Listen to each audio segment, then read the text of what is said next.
치유해 주셔서 우리의 약한 것이 간증이 되어지는 은혜의 시간 되게 하옵소서. 우리 주님 예수님 이름으로 기도 올리옵나이다. 사도신으로 신앙을 고백합니다. 나는 전능하신 아버지 하나님 천지의 창조주를 믿습니다. 나는 그의 유일하신 아들 우리 주 예수 그리스도를 믿습니다. 그는 성령으로 잉태되어 동정녀 마리아에게 나시고 본디오 빌라도에게 고난을 받아 십자가에 못 박혀 죽으시고 장사된 지 사흘 만에 죽은 자 가운데서 다시 살아나셨으며 하늘에 오르시어 전능하신 아버지 하나님 우편에 앉아 계시다가 거기로부터 살아있는 자와 죽은 자를 심판하러 오십니다. 나는 성령을 믿으며 거룩한 목회와 성도의 교제와 죄를 용서받는 것과 영생을 믿습니다. 아멘. 우리 다 같이 일어나셔서 찬송가 27장입니다.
주님의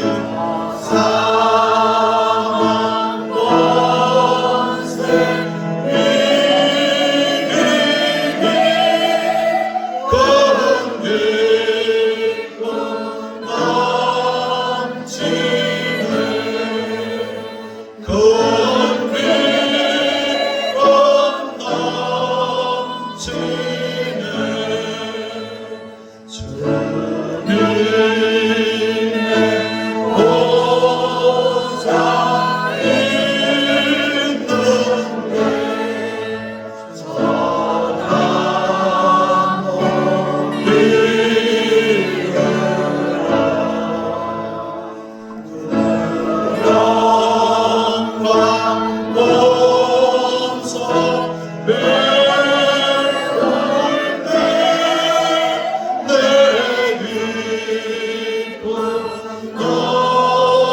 우리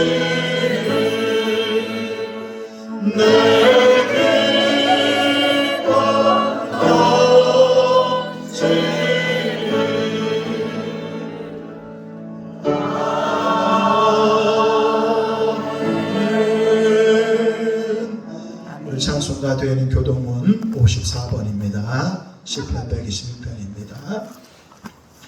여호와께서 시온의 포로를 돌려보내실 때에 우리는 꿈꾸는 것 같아도다. 그때 우리 입에는 웃음이 가득하고 우리 혀에는 찬양이 찼었도다. 그때의 문 나라 가운데서 말하기를 여호와께서 그들을 위하여 큰 일을 행하셨다 하였도다. 여호와께서 우리를 위하여 큰 일을 행하셨으니 우리는 기쁘도다. 여호와여 우리의 포로를 남방 시내들 같이 돌려 보내소서. 눈물을 흘리며 씨를 뿌리는 자는 기쁨으로 거두리로다. 울며 씨를 뿌리러 나가는 자는 반드시 기쁨으로 그 복식단을 가지고 돌아오리로다.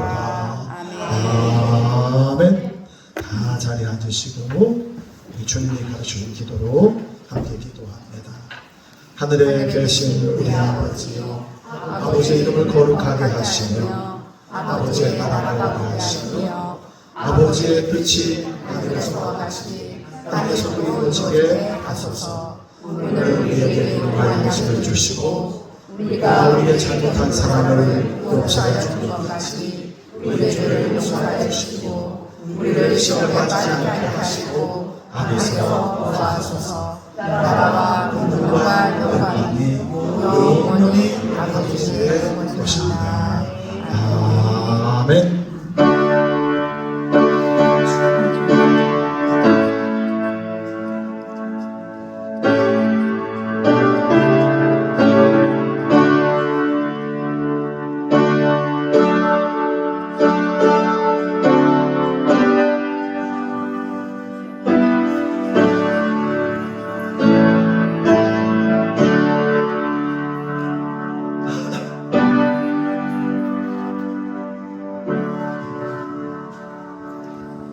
여기 이 자리에 있는 우리를 하나님 사랑하십니다.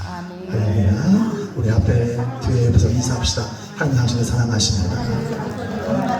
하나님의 사랑을 확인하는 자리가 은혜의 자리인 줄 믿습니다.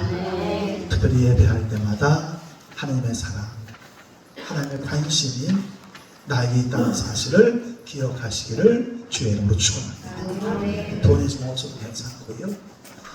배운 게 많지 않아도 여전히 하나님은 내 인생에 관심을 가지고 살아가고 계시다. 다시 한번 인사합시다. 하나님 당신을 사랑하십니다.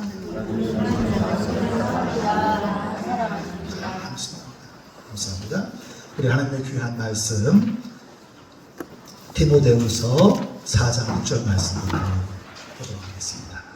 디모데후서 4장 6절 말씀부터 15절 말씀까지 한 절씩 교독합니다. 전제와 같이 내가 벌써 두어지고 나의 떠날 시각이 가까웠도다.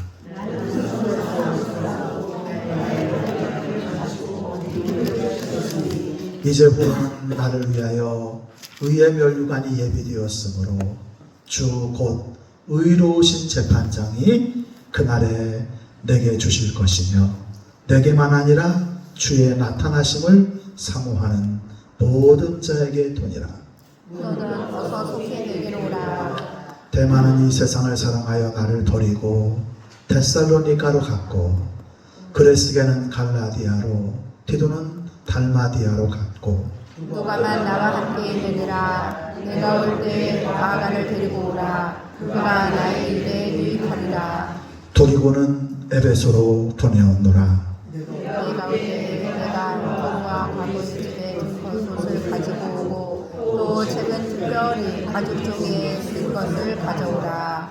구리 세공업자 알렉산더가 내게 해를 많이 입혔으매 주께서 그 행한 대로 그에게 갚아 주시리니 너도 그를 주의하라. 그가 우리 말을 심히 대적하였느니라. 아멘. 요즘에 우리 젊은 친구들이 결혼도 하지 않고 또 결혼하면 자녀도 계획이 없다고 하는 말들을 많이 해요. 그래서 산모시대다. 근데 저는 그 친구들의 마음을 조금은 해야 돼요. 왜냐하면은 우리가 삶의 시간 속에 욕심을 부릴 만한 위치에 있을 때는 욕심이 생기는데 아무것도 할 수 없는 무력함을 느낄 때는 허무함이라든지 손을 쓸 수 없는 상황 속에서는 욕심이 생기지가 않아요. 저 같은 경우는 이제 아는 분들은 아는데 초등학교 때 일찍 학원으로 돌아가셨어요. 우리 집사람이 그런 얘기 하지 말라고 그러더라고. 많이 하지 말라고. 근데 이제 돌아가셔가지고 아버지 없는 큰아들의 인생을 살다 보니까 내 욕구나 내 인생을 스스로 처리하는 것들을 배울 수밖에 없었어요. 근데 그 중에 하나가 뭐냐면 내가 도저히 가질 수 없고 누릴 수 없는데 난 학원에 갈 수 없는데 너 학원에 가지 않고 뭐하니? 그러면은 학원에 다니는 척. 그 겉으로 웃으면서 나의 없는 것들이나 부족한 것들을 감추는 것. 또 이제 겉으로는 그렇지만 내면적으로는 가지고 싶지만 가지고 싶은 것을 소원하거나 이야기하는 것도 훈련이 안 돼가지고 저거는 잘하지만 규모 있게 계획 있게 일을 추진하는 것들이 많이 부족해요. 제가 목회를 하면서 느끼는 게 뭐냐면 야, 저렇게 열심히 계획을 가지고 하는 모습을 보면서 나도 저렇게 하고 싶은데 나는 그게 안 되는 거예요. 규모가 없고 계획이 없고 욕심이 없고 선한 마음으로는 그냥 내 마음속에 하나님 가졌으니까 다 가진 거야. 이렇게 하지만 훈련되지 않고 익숙하지 않은 상황 속에서 나의 어떤 그 문제들은 고질적인 어떤 패착처럼 내 인생에 저 같은 경우에서 이제 아동센터를 하면서 애들을 이렇게 위해서 쓰임받는다고 하지만 애들을 위해서 일할 때도 그런 고백을 할 때가 있어요. 내가 할 수 있는 게 무엇일까? 근데 이제 한 10년 전에 아동센터를 하면서 어디 제가 방문한 적이 있었어요. 치과 의사였었고 또 서울대 대학을 나오신 분이니까 아주 엘리트예요. 근데 이제 우리 집사람 그때 이제 치과 치료를 받을 일이 있어서 그 장모님하고 같이 이제 대화도 하고 치과 치료를 받으러 이제 다닌 적이 있었는데 그때 이제 나는 서울대학교 나왔던 그 교수님이라든지 치과 의사라는 그 닉네임보다 그분이 이제 그 건물에 그분 건물이거든요. 한 4층 건물 정도인데 이제 치과 병원이 있고 1층에는 이제 아동들 도서관. 그때 말로 하면은 지역 아동센터인데 특화된 도서관이 있었어요. 우리 사람이 치료받을 동안 나는 그 1층에 딱 들어가서 마음에 그런 소원을 가진 적이 있었어요. 아, 내가 하는 지역 아동센터도 이렇게 지역 아동들을 위해서 도서관을 꾸미고 이렇게 놀았으면 좋겠다. 근데도 이제 마음은 있었지만 그 계획을 이루기 위한 것이 돈도 필요하고 자원도 필요하고. 근데 저는 언제부터인지 어떤 의욕상실 그런 것보다도 이 땅이 하는 일들은 많이 의미가 없는 일인지도 몰라. 그 의미 없는 일에 시간을 투자하는 것보다는 좀 더 의미 있는 일에 시간을 투자해야지. 그러면서 이렇게 했는데 이제 우리 김홍기 선생님이 오시고 얼마 전에 이제 그 세이브 칠드런에서 어린이 도서관 사업을 하는데 이제 우리가 이제 공모를 해가지고 2,700만 원 사업이 이제 다 받고 삼촌을 꾸몄어요. 꾸미고 나서 너무 행복한 거예요. 옛날에 내가 지역의 아이들을 위해서 도서관을 꾸미고 싶었던 마음이 있었는데 하나님이 올해 시간이 지났지만 우리 센터가 또 그 일을 하는구나. 예배 끝나가면 보고 싶으면 3층 올라가시면은 잘 꾸며줬어요. 꾸며줘서 이렇게 이제 소방공사 위에 이제 스프링클러 돼가지고 5천만 원 정도 공사가 다 돼가지고 이렇게 했는데 근데 또 문제는 뭐냐면 이런 것들이 1년이 지나고 2년이 지나고 3년이 지나면 퇴색을 하고 또 쓰레기가 놓여지고 그런 것들이 다시 또 손을 봐야 되는 그런 유통기한이 있다고 하는 사실. 근데 이 유통기한이라고 하는 건 인생이나 똑같은 거예요. 내가 가졌던 꿈, 계획들, 규모 있게 추진했던 것, 또 누군가를 원망하면서 정말 생명을 걸고 싸웠던 것들, 시간이 지나고 나면 그때 내가 왜 그렇게 싸웠던 것일까? 그때 내가 이렇게 몸부림쳤던 것일까? 이렇게 되어지는 시간이 또 있는 까닭에 시간이 지난 다음에는 그런 것들이 나를 돌이켜보게 됩니다. 오늘 성경 말씀에 사도 바울이 등장을 합니다. 그 사도 바울의 마지막 시기, 그의 인생의 여정 중에 주님 만나서 삶을 뒤바꾼 놀라운 사건을 통해서 이름을 바꾸고 주님을 위해 살았던 사도 바울이 주님을 위해 살았던 그 삶을 결산하는 자리가 오늘 성경 말씀에 등장하는 디모데후서 4장입니다. 이 결산의 자리. 근데 문제는 이 결산의 자리가 자랑할 만한 자리가 아니었다고 하는 사실이에요. 로마 지하가 빛이 들어오지 않는 정치 수용소라든지 사람으로 살기 어려운 최악의 조건에 갖추어서 사형 선고를 받고 로마의 어떤 분위기에 따라서 특별하게 형사적인 범죄를 저지르지 않았음에도 불구하고 사형을 앞두고 있는 바울이 오늘 성경에 등장을 합니다. 그리고 사도 바울은 그것을 알았어요. 6절 말씀에 전제와 같이 내가 벌써 부어지고 나의 떠날 시각이 가까웠도다. 이 전제라고 하는 것은 하나님 앞에 드려지는 제물의 제사의 일종으로 희생인 제물. 우리가 주님 앞에 나갈 때 나의 부족함이나 연약함들, 그 죄를 대신해 희생하나, 그래서 짐승을 잡고 생명을 취해가지고 드려지는 전제와 같이 어떤 의미에서 바울은 자기의 인생을 전제에 비유하면서 이르게 됩니다. 여기에서는 바울과 나는 달라요. 바울은 최고의 엘리트 교육을 받고 꿈이 있었고 계획이 있었고 야심이 있었고 욕심이 있던 사람. 그런데 왜 그런 그의 인생을 돌아보면서 야, 내가 전제와 같이 희생제물이 되어서 부어지고 떠날 시간이 가까웠다.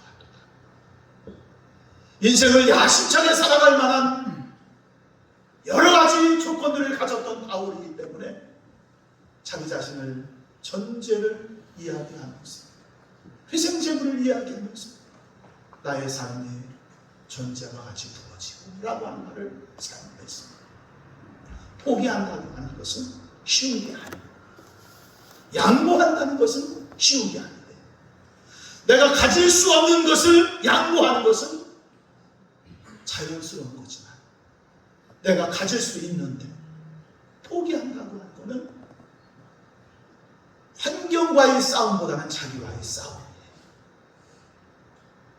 내가 가질 수 있지만 나는 더 큰 것을 위해서 포기할 거야. 이럴 때 쓸 수 있는 용어가 바로 전제입니다. 내 생명, 내 가치를 누군가를 위해서 대신 바쳐야 되는 행위. 예수님은 우리에게 오셔서 내가 너를 대신하여 라고 하는 말을 하셨습니다. 우리들은 대신해서 회생하는 데는 익숙하지 않아요. 대신해서 취하는 것은 익숙합니다. 오늘날 노사 문제의 많은 문제 중에 한 가지는 노동자의 권리를 사장이 취하기 때문에 너무 지나치다 보니까 이제 사장의 권리를 노동자가 침해하다 보니까 노사 문제가 첨예하게 대립이 되는 거죠. 내 권리를 포기할 수 없다는 거지. 내가 가져야 된다 이거예요. 근데 성경은 내가 너를 위해 포기할게. 내가 너를 위해 죽어줄게. 사도 바울의 인생을 보게 되면 사도 바울은 누릴 수 있었고 가질 수 있었고 향유할 수 있었지만 주님을 만나고 나서 다 포기한 인생을 살게 되지. 전제와 같이 내가 벌써 부어지고 나의 떠날 시간이 가까웠다. 저는 이 말씀을 보면서 본 말씀을 통해서 보면서 사도 바울을 생각을 해봤습니다. 오늘 사도 바울의 천재와 같이 쓰여진 그 사도 바울의 소원이 무엇이었습니까? 근데 이 소원 말씀 속에 사도 바울의 내적인 고독함이 고백이 되어지는 말씀들이 문장이 있더라고요. 그 문장이 뭐냐면 10절 말씀에 대만은 이 세상을 사랑하여 나를 버리고 데살로니가로 갔다. 나를 버리고라고 하는 이 말은 원어를 찾아보게 되면 부모를 잃어버린 고아의 상황, 또 단물을 다 빼먹고 쓴물이 되었을 때 버림받은 쓰레기와 같은 찌꺼기 같은 존재로 전락되어지는 아픔. 바울은 자기가 사랑했던 대마, 동역자였던 대마, 제자였던 대마, 그 대마와 사역을 함께 이야기하고 주애를 이루면서 살아왔던 그 세월의 시간들 속에서 감옥에 갇혀있는 자기를 버리고 간 대마라고 하는 말을 통해서 유다에게 버림받았던 예수님처럼 나를 버린 대마에 대해서 이야기하면서 여기에서 이제 바울은 신앙이 너무나 고상하니까 우리 같은 사람들은 원망하고 저주하고 너 나쁜 놈, 나를 버리고 하는 삶일 줄 알아? 라고 하면서 표현하면서 마음이라도 드러나면 좋은데 저주할 수 없고 비판할 수 없고 단지 나를 버린 대마를 이야기하면서 만약에 내가 이 글을 썼더라면 여기에 저는 한 줄을 더 붙였을지 몰라요. 근데 바울은 그러기에는 너무나 신앙적인 사람이었고 바울은 대만은 데살로니가로 갔고 우리는 종종 인생을 살아가면서 취하고 버리는 행위를 통해서 내가 취함 받을 수도 있고 버림받을 수도 있다는 존재라는 사실들은 인식하지 못한 채 너무나 쉽게 취하고 너무나 쉽게 버리는 데 익숙해져 있고 넘쳐나는 수많은 쓰레기들은 눈살을 찌푸리게 할 때도 많아요. 바울은 대마에게 나를 버리고 가고 네가 나를 버리고 가 제자에게 버림받아. 그래서 어떤 의미에서 이제 인간적인 그 고독의 모습이 또 하나 등장하는 게 뭐냐면 주애를 위해서 재촉하는 건 괜찮은데 오늘 사랑하는 디모데에게 재촉하는 모습이 또 등장을 하게 돼요. 그 등장이 뭐냐면 이제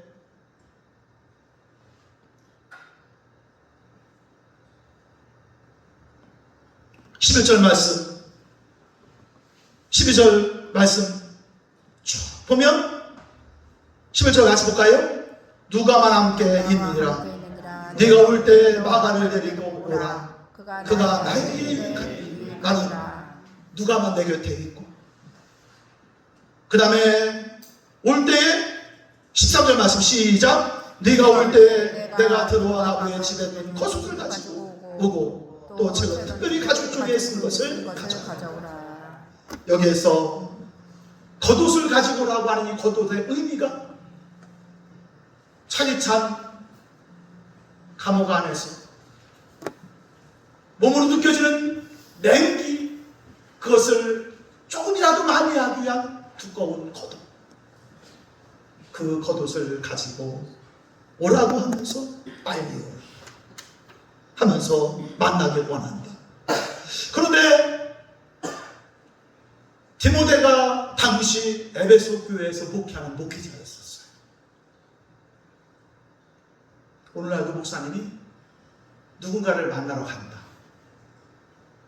바울과 주의한 서신을 만나러 가는데 아침에 가다 저녁에 오는 것이 아니라 이때 당시에 이제 에베소에서 로마까지라고 하면 어떤 학자는 3개월 정도의 거리길을 이야기를 하고 어떤 사람들은 한 달이면 갔다 오지 않을 것 이렇게 얘기를 하고 근데 당시 로마는 기독교인은 다 잡히고 핍박당하는 그런 상황이었습니다. 사도 바울은 에베소의 큰 목양을 감당하는 디모데에게 네가 올 때 겉옷도 가지고 오고 가죽 중에 쓴 것도 가지고 오고 마가도 데리고 좀 갔으면 좋겠다. 에베소 교회 사역은 좀 약간 맡기고 내게 와. 아들 같은 디모데를 간곡하게 부르는. 그래서 제가 이제 이 말씀을 보면서 요즘에 챗GPT가 있으니까 좋잖아요. 제가 이제 질문을 던졌어요. 바울의 소원대로 디모데를 만났을까? 그랬더니 학자들은 이제 못 만났을 거라고도 얘기를 하는데 이제 챗GPT에서는 만났을 것이다. 그렇게 이제 추정을 하더라고요. 그렇게 해서 이제 만난 그 얘기들을 했는데 그런 바울의 절박한 모습 속에서 우리는 신앙인이고 하나님의 도우심을 구하는 바울이었었지만 인간적으로 고독하고 외롭고 아픔이라고 하는 과정 속에 있는 한 연약한 인생의 모습을 우리는 발견하게 돼요. 종종 신앙인들이 그런 질문을 던집니다. 하나님을 믿는데 여전히 왜 나는 이런 거지? 어떤 때는 신앙과 외로움이나 고독이나 문제는 전혀 이해관계가 없는 것처럼 느껴질 때가 있을 수 있어요. 그래서 우리는 신앙 따로 삶 따로 이런 데 익숙해져 있는지도 모릅니다. 이런 생존을 이루어가면서 느끼는 고독함이나 외로움은 바울에게도 있었고 나에게도 있고 우리에게도 있다는 사실. 이럴 때 우리는 종종 안 그런 척하고 웃어 넘기기도 하고 쿨하게 넘어가지만 실은 그 속에 여전히 인간 본래적인 욕구로 인한 문제들이 있을 수 있다는 사실. 이것에 대한 처리가 우리에게 필요할 수도 있어요. 이거는 죄의 문제가 아니고 신앙이 없는 문제가 아니고 죄 안에 있는 인생의 길을 걸어가면서 아플 수 있고 힘들 수 있고 고독할 수 있고 외로울 수 있고 그럴 때 내 곁에 네가 있으면 좋겠다라고 하면서 간곡하게 디모데를 찾을 수밖에 없는 절박한 마음 그리고 누군가 나를 버리고 갔어라고 하는 아픈 마음. 우리는 이 말씀들을 통해서 이제는 어떤 면에서 우리 인생 속에서 주어지는 고독이나 외로운 문제들을 잘 처리하고 믿음의 지혜를 가질 수 있는 은혜가 있기를 주의 이름으로 축원합니다. 아멘. 그런 문제들이 내게 있을 때 그래 주님 여전히 힘듭니다. 여전히 어렵습니다. 아픕니다. 그런데 이 문제를 내가 혼자가 아니라 주님과 함께 할 수 있어서 감사합니다. 아멘. 아멘. 주님이 알아주시니 감사합니다. 주님도 십자가를 지시고 아파하셨잖아요. 바울도 감옥에서 외로워했잖아요. 내가 외롭고 힘들다 나는 혼자가 아니라고 하는 사실, 사랑받는다고 하는 사실, 관심받고 있다는 사실 때문에 나는 위로가 되고 행복이 되고 예배하는 자리에서 그분의 손길을 느낄 수 있는 은혜가 있기를 주의 이름으로 축원합니다. 아멘. 어떤 의미에서 가족은 그런 존재예요. 가족. 내가 힘들 때. 왜? 다 알고 볼 수 있으니까. 남들이 보는 것보다 더 많이 볼 수 있으니까. 남들이 아는 것보다 더 많이 아니까 더 아프게도 할 수 있고 더 위로도 해줄 수 있는 거예요.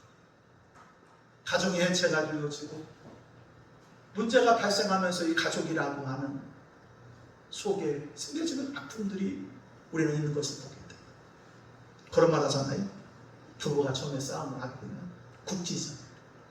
남과 북이 싸우는데 그거로 끝나면 얼마나 좋겠어요. 이제 미국이 등장을 하고 러시아가 등장을 하고 중국이 등장을 해요. 이제 아내가 말합니다. 당신이 씨앗을 말이야. 내가 근데 이렇게 나오면 그럼 남자가 또 가만히 있나요? 당신 아버지가 어땠는데 이러다 보면 그냥 싸움이 벌어지고 원자폭탄이 터지고 이렇게 되어질 때가 종종 있어요. 어떤 의미에서는 그런 삶의 시간표 속에서 인생은 아플 수 있는 거예요. 인생은 외로울 수도 있고, 인생은 여전히 나 혼자 아파야 되는 문제도 있을 수 있어. 그러나 예전에 난 혼자였었지만 지금은 나를 사랑하시는 예수님 나와 함께 하시다. 그분은 나 때문에 아파하셨던 분이고, 나만큼 고독하셨던 분이고, 죄인 아래 있는 인생들을 위해서 십자가를 칠 만큼 고통당하셨던 분이시죠. 그래서 어떤 의미에서는 성경에 등장하는 예수님의 사람, 하나님의 사람들은 최고의 아픔들을 경험한 사람들이 아닌가 하는 생각을 해봅니다. 최고의 아픔을 극대화시키는 과정 속에서 그 아픔마저도 함께 하시는 하나님의 은혜로 소화한 믿음의 사람들죠. 저와 여러분들도 그 주님과 함께 아름답게 승리해 나가시기를 우리 주님 예수님 이름으로 축원합니다. 아멘. 그러면서 처리하는 방법이 이제 뭐냐면 구리 세공업자가 등장하는데, 구리 세공업자 알렉산더가 내게 많은 해를 입혔는데 주께서 그 행한 대로 그에게 갚으시리라. 이제는 인간관계 속에서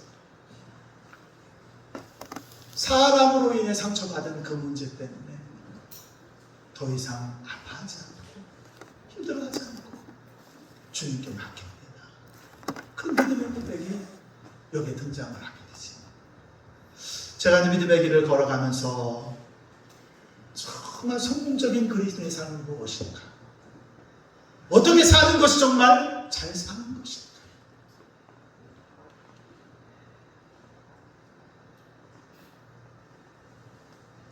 해를 안 입는 것이 아니라 해를 받음에도 불구하고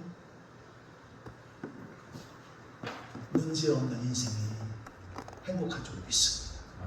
좀 돈이 없을 수도 있고 문제가 있을 수 있는데 그 문제가 전혀 해가 되지 않아요.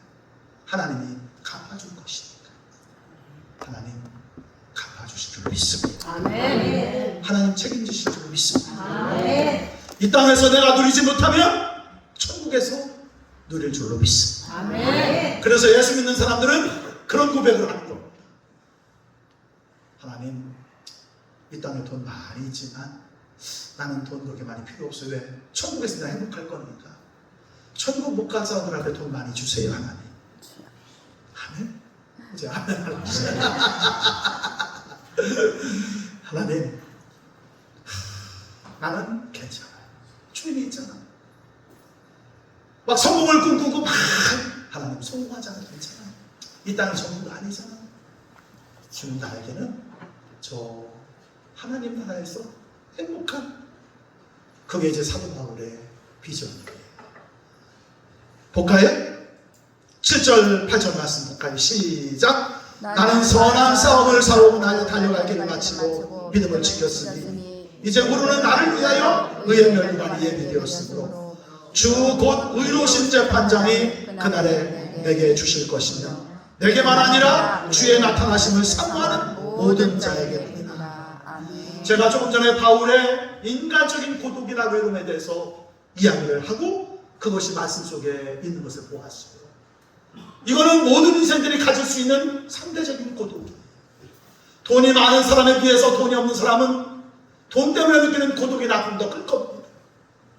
가족이 있는 사람은 가족이 없는 사람보다 조금 더 행복하겠지만 가족이 없는 사람은 가족이 있는 사람보다 더 조금 외로울 수 있습니다. 또 어떤 사람은 가족이 있어서 아픈 그 아픔을 경험하다 보면 차라리 가족 없는 게 낫어 라고 말할 수도 있습니다. 이 땅에는 크고 작은 고독이나 문제나 그런 상대적인 것들이 많이 있어요. 근데 믿음의 사람들은 이런 상대적인 고독이나 상대적인 아픔을 이야기하는 것이 아니라 절대적인 고독을 터치합니다. 절대적인 고독은 뭐냐면 하나님이 없는 고독이에요. 하나님이 없기 때문에 내가 인생을 혼자 살아야 되는데 내 힘으로 저놈들도 죽여야 되고 내 힘으로 가져야 되고 누려야 되고 갚아야 되니까 하나님이 없는 인생이 지옥을 경험하기도 하고 아무것도 할 수 없는 무력함 속에서 성경은 이렇게 말합니다. 인생이 상대적인 고독은 죄 아래 있는 인생들이 주어지는 거지만 그 상대적인 고독은 절대자 하나님과 함께하는 등이 가능하게 된다. 하지만 하나님 없는 그 인생은 지옥이다. 이 지옥이라고 하는 것이 우리가 죽어서 가는 것도 지옥이지만 하나님 없이 인생을 산다고 한번 생각해 보세요. 기도할 수 없다고 생각해 보세요. 사람 마음속에 하나님이라는 존재가 다 빠지고 내 힘과 내 에너지를 가지고 살아가야 된다고 하는 젊은이이기 때문에 산무가 나오는 거예요. 바울은 말합니다. 나에게는 하나님이 있단다. 아멘. 이제 후로는 나를 위하여 의의 멸류관이 예비되었어. 오늘 예배하면서 이제 후로 지금 이 시간의 외로움 속에서 절망 속에서 아픔 속에서 이 과정 속에서 주어진 마지막 결과물은 멸류관이다. 너 수고했다. 보상이다. 너 열심히 살았다. 내가 너를 지켜받고 내가 너를 이끌어주고. 그리고 바울은 그 하나님 예수님에 대해서 이렇게 표현해요. 주 곧 의로우신 재판장이 그날에 내게 주실 것이다. 아멘. 저는 정치적인 이야기를 설교할 때 안 하려고 많이 해요. 그런데 손현무 목사님 구속 사건을 보면서 그런 생각을 해봅니다. 그분이 좀 지나친 표현들도 있었어요. 근데 종교인이 설교한 것을 가지고 감옥에 가는 거예요.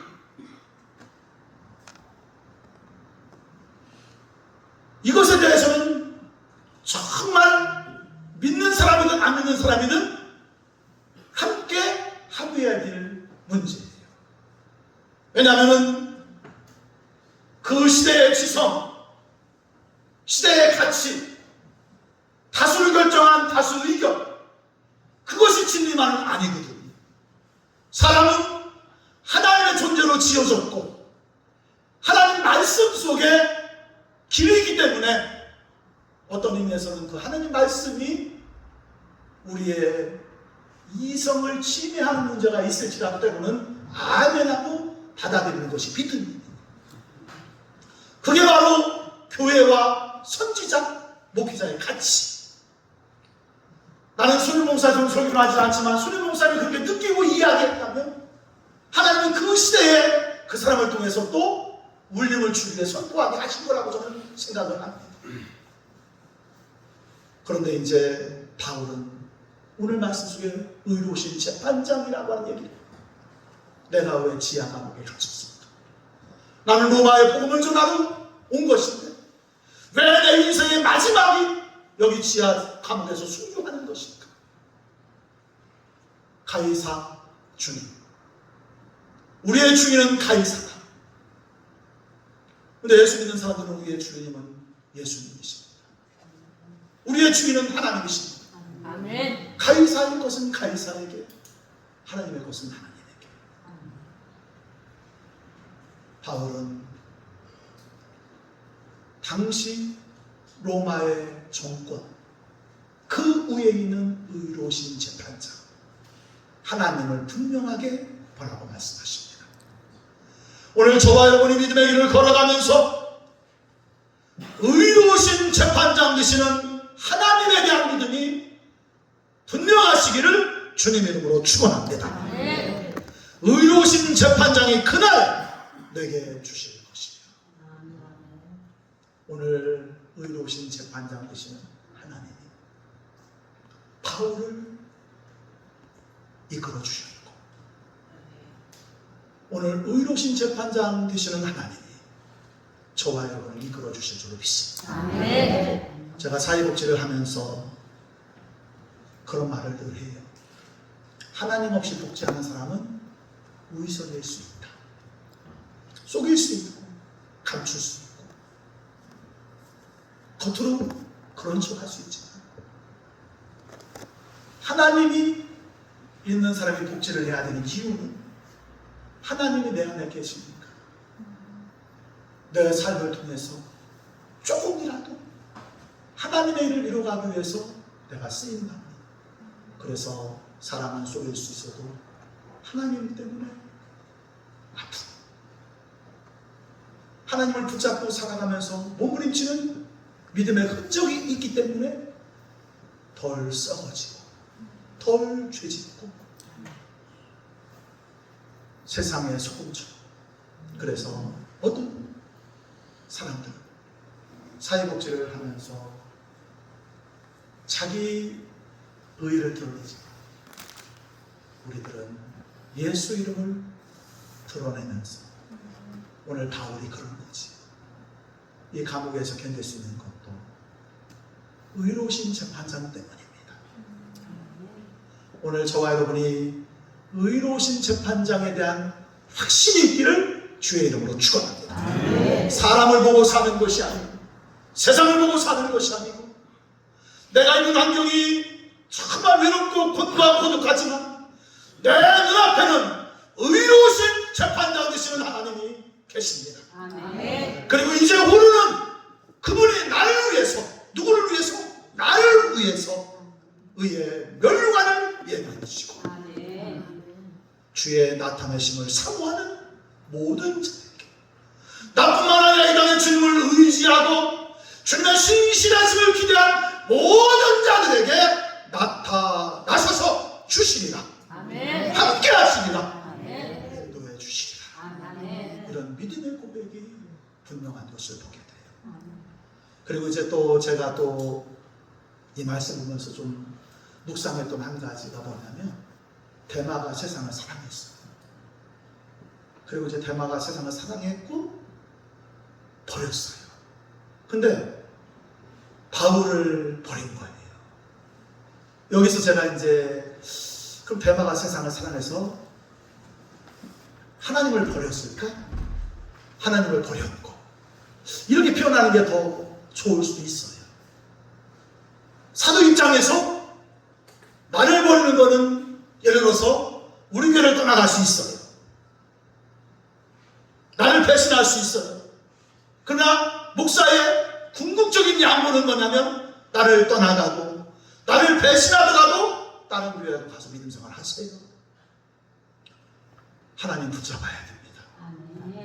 그래서 데마에 대해서, 그런데 하나님 소관은 하나님 목인 거예요. 하나님을 버렸는지 안 버렸는지 선언은 하나님만 하실 수 있는 거예요. 바울은 이렇게 말합니다. 한번 볼까요? 10절. 데마는 이 세상을 사랑하여 나를 버리고 나를 버린다. 우리는 종종 나와의 관계가 틀어지면 하나님을 끌어들일 때가 있다. 이게 이제 신앙인의 독성일 수도 있어요. 근데 바울은 내가 아프다 이거예요. 나를 버렸다. 이제 하나님의 영역은 하나님의 영역입니다. 어떤 의미에서 믿음의 길을 간다고 하는 것은 각자가 본 하나님, 각자 속에 역사하는 성령님의 역사하심을 보면서 우리는 가는 거예요. 믿음이 커지면 좀 다를 수도 있어요. 저도 내가 처음 믿음 생활했던 교회 목사님, 그 목사님을 바라보면서 아쉬움이 있었고, 그 아쉬움 때문에 믿음의 길을 가는데 좀 회방당한 시절도 내가 있었어요. 근데 지금 딱 돌이켜서 보니까 내가 좀 크지 못했고, 좀 넓게 보고 크게 보면 사람이니까 그런 실수할 수 있는데, 그 사람 때문에 하나님을 버리지 말아야지. 오늘 저와 여러분이 사람 때문에 하나님을 버리지 않는 은혜가 있기를 주의 이름으로 축원합니다. 아멘. 하나님은 꼭 붙잡으세요. 어떤 사람들은 믿음 좋은 집안에 시집 갔는데 그 집에 살다 보니까 하나님 정말 싫다. 그래서 이혼하면서 하나님까지 버렸다는 걸 자랑스럽게 얘기하는 사람들도 있어요. 근데 그 사람 구원하기 위해서 그런 집에 보내신 것이 하나님. 할렐루야. 이혼하더라도 하나님 붙잡고 나가시기를 주의 이름으로 축원합니다. 내 인생에 하나님 없으면 안 됩니다. 의로운 재판장 없으면 안 됩니다. 저는 하늘정원교회가 하나님에 의해서 세워졌다고 하는 믿음을 고백합니다. 그리고 만나는 사람들한테 제가 그런 말을 드려요. 우연이 아니잖아요. 우연이 아니잖아요. 복제하려고 이렇게 이제 오신 분들이 저한테 돈을 내고 이제 오시는데, 제가 뭐 학위가 있는 것도 아니고 그렇게 똑똑한 사람도 아니고 그냥 사회복지를 한 30년 40년 하다 보니까 이제 그런 일들을 하는데, 그러면서 내 마음속에는 나는 하나님 때문에 이 일을 했어, 예수님 때문에 했어. 그러니까 그 일을 잘하려면 나를 본받는 게 아니라 나를 그 일을 하게 하시는 예수님 만나면 되는 거예요. 그 예수님 붙잡으면 되는 거예요. 하나님 붙잡으면 되는 거예요. 그리고 클라이언트 하나하나 나를 배신하고 대마가 떠나기도 하고, 오늘 성경 말씀에 나를 대적한 구리세 공업자 알렉산더가 해를 입혔지만 그 사람을 저주하거나 지옥에 밀어넣거나 악으로 갚는 것이 아니라 주의해라, 조심해라, 해받지 않도록 조심하자, 이렇게 이야기한 믿음의 고백, 이것이 저와 여러분의 고백이 될 수 있기를 주의 이름으로 축원합니다. 아멘. 여기에서는 잠시 악을 행하거나 잠시 잘못 쓰임 받아도 사람의 가치가 참으로 귀하다고 하는 바울은 사람 때문에 외로움을 경험했기 때문에, 또 사람 때문에 행복했기 때문에, 사람을 보면서 소원을 가졌었기 때문에, 나의 분신과 같이 나의 일어나는 디모데를 보고 싶어서 속히 와라, 겨울이 되기 전에 와라 하면서 간절히 원하는 사람 때문에 행복한 경험들, 하나님 때문에 행복한 믿음의 고백들은 절대적인 고독을 치유해 주지만 상대적인 고독은 사람으로 인해서도 치료가 되는 겁니다. 그래서 교회가 중요하고 성도가 중요한 겁니다. 곁에 있는 사람들을 잘 치료해 주시기를 주의 이름으로 축원합니다. 아멘. 제가 우리 시사로 도움을 많이 받습니다. 또 우리 여기 권사님들이 없으면은 누가 내 설교를 들어주겠어? 그지? 할렐루야.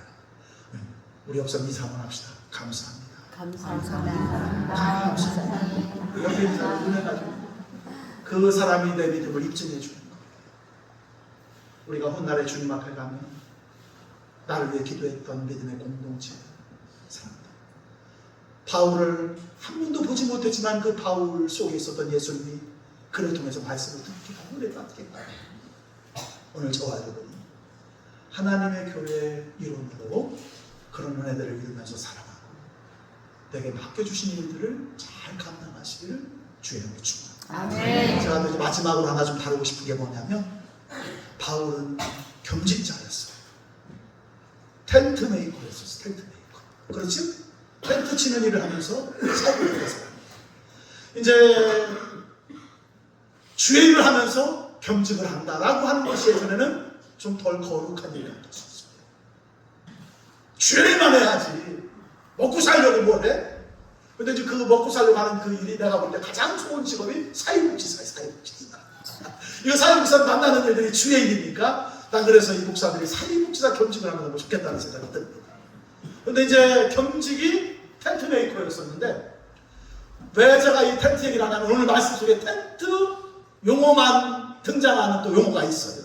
그 용어가 뭐냐면, 이제 6절 말씀 같이 한번 볼까요? 6절 말씀에 전제와 같이 내가 벌써 부어지고 나의 떠날 시각이 가까웠도다.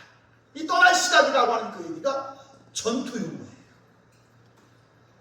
전쟁 시작이다 하면 텐트를 치고 전열을 정비해서 싸우다가 떠날 시작이다, 정리하자 라고 하면은 승리든지 패배든지 정리하는 거예요. 군인들이 전투에 임할 때는 텐트를 칩니다. 텐트를 딱 치고 이제 그 텐트에서 전열을 정비해서 계속 싸우지. 떠날 시각이 딱 되면, 이 떠날 시각이라고 하는 그 원어가 뭐냐면, 이제 텐트, 삼각 텐트를 끈으로 딱 당겨서 세우고 그 안에 병사들이 있어요. 떠날 때 어떻게 해요? 떠날 시각이 되면 텐트 양쪽 끈을 풀고 텐트를 접고 정리하고 떠나게 되는 거예요. 바울은 경직의 전문가였어요. 그 용어를 쓰는데도 의로우신 재판장이라고 하는 그 용어도 그 시대의 어떤 걸 표현한다면 나의 떠날 시간이 가까웠다. 텐트를 정리할 때, 주는 텐트를 정리할 때, 예배할 때마다 하나님의 인도하심에 감행할 수 있도록 도와주옵소서.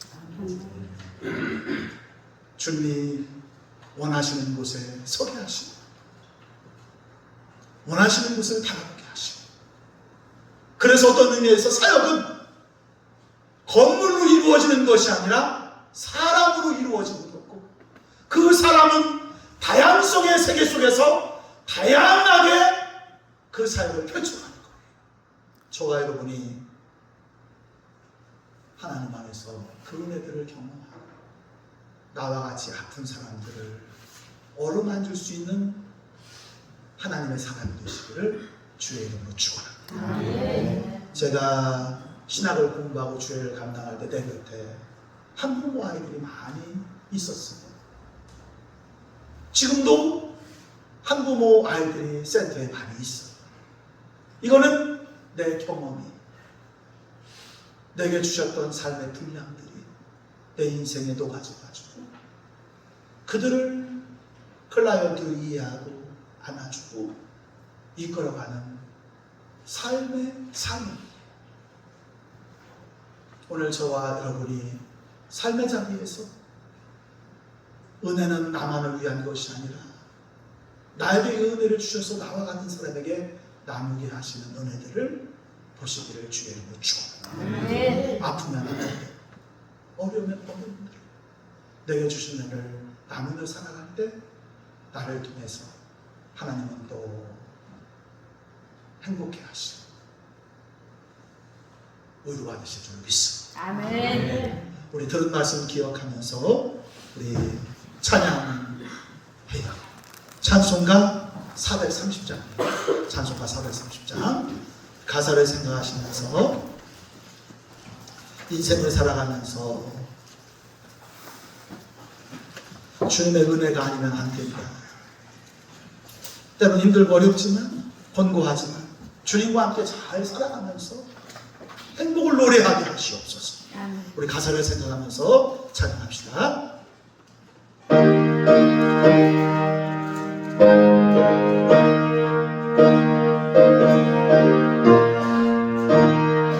주와 같이 길한 것 즐거운 일 아닌가. 우리 주님 걸어가신 발자취를 밟겠네. 한 걸음 한 걸음 주의 손과 함께 날마다 날마다 우리 걸어가리. 어린아이 같은 우리 미련하고 약하나 주의 손에 이끌리어 생명길로 가겠네. 한 걸음 한 걸음 주의 손과 함께 날마다 날마다 우리 걸어가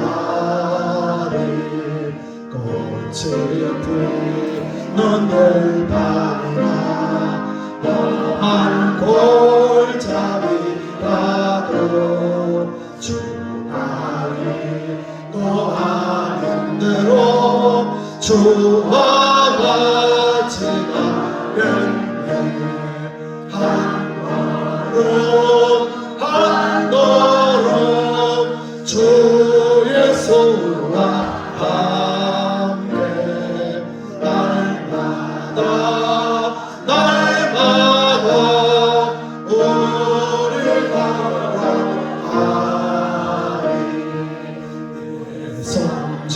선지자의 몸같이 우리 돌고 천국에 올라갈 때까지 주와 같이 걷겠네 한 걸음 한 걸음 주 예수와 함께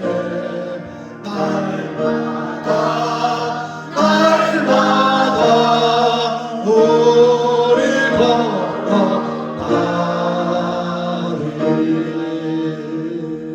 걸어가리. 참으로 좋으신 하나님 감사합니다. 오늘도 주님 불러주셔서 찬양하고 예배하도록 은혜 주심을 인하여 감사드립니다. 오늘 귀한 찬양으로 하나님 앞에 영광 돌리게 하시고 오늘 이 시간에 한 분 한 분 불러주셔서 우리를 사랑하시는 주의 손길로 만져주시고 함께 하시며 차디찬 감옥 속에 추위를 떨면서 겉옷을 요구했던 바울처럼 곤고함과 외로움과 절망이 있는 그 자리에 의로우신 재판장이 함께 하셔서 감당했던 것처럼 인생의 여정에 주님이 함께 하심으로 감사하게 하심을 감사드립니다. 오늘 예배하는 이 자리에 주님 함께 하셔서 우리 예배를 받으실 뿐만 아니라 우리가 세상에 살아갈 때에 우리의 삶에 관심 가지시고 사랑하시고 나의 아픔마저도 그것이 편하여 아픈 사람들을 치료하는 일이 되기를 원하셔서 은혜를 주시는 하나님의 함께 하심이 고백되어지도록 은혜도 하여 주옵소서. 하늘 정원교회에서 하나님의 은혜를 경험하게 하시고 이 땅을 살아가면서 하나님과 동행하는 귀한 삶이 되게 하시고 늘 하나님 때문에 나눌 것 있는 삶이 되도록 은혜도 하여 주옵소서. 또 우리 귀한 권사님 또 사위가 안수집장 인직도 하는 그런 일들도 있는데 또 오늘 연합 예배도 있는데 성도의 가정 대소사 문제 왜 주님이 함께 하셔서 모든 삶 속에 하나님 영광 받아 주시옵소서. 세우신 교회의 귀한 성도님들, 직분자들, 장로님, 또 목사님들 주의 인도하심으로 복되게 하시고 늘 주와 동행하는 은혜가 있게 하옵소서. 오늘 드린 예물 하나하나 주님께서 호명하며 받아주시고 이 예물이 쓰여지는 곳에 생명과 같은 우리의 정석이 생명을 만들어내는 일이 되도록 역사하여 주옵소서.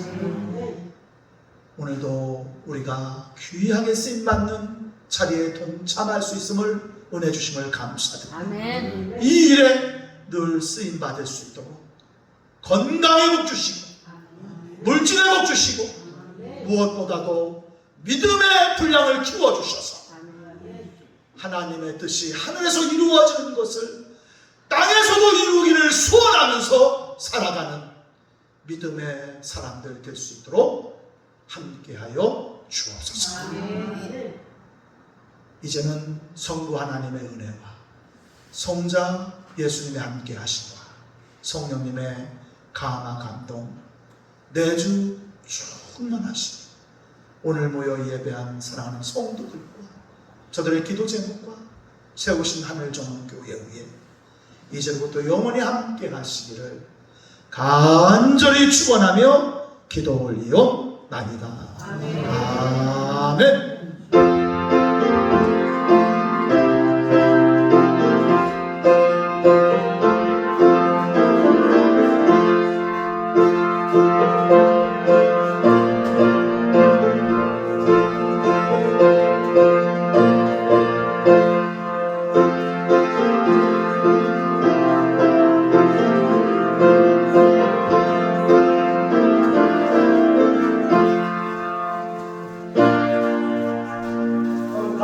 감사해요? 네. 아유 감사해요. 감사합니다. 오늘 다시 해요. 아이고. 오늘 다시 해요. 감사해요. 오늘 다시 하셔. 오늘 다시 해요. 감사해요. 아이고 네. 아유 감사해요 목사님. 아유 고생하셨었어요. 우리 네, 고생하셨어요. 네. 올라가서 또 가시고 식사 같이 하셔요. 아유 이렇게 올라가시고 식사 같이 하실까요? 네. 식사.